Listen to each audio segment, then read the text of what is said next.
Nakikiramay si DILG Secretary Mar Rojas sa pamilya ng mga nasawing PNP SAF troopers. Pinuntahan niya ang mga burol ng mga nasawing pulis na nasa Cordillera Administrative Region. Kasama niya sina NCRPO Chief General Carmelo Valmoria at SAF Acting Chief Police General Noel Talino.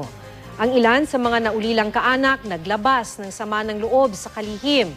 Tinanong nila kay Rojas kung bakit hindi agad nagpadala ng tulong para sa SAF nang maipit sila sa engkwentro.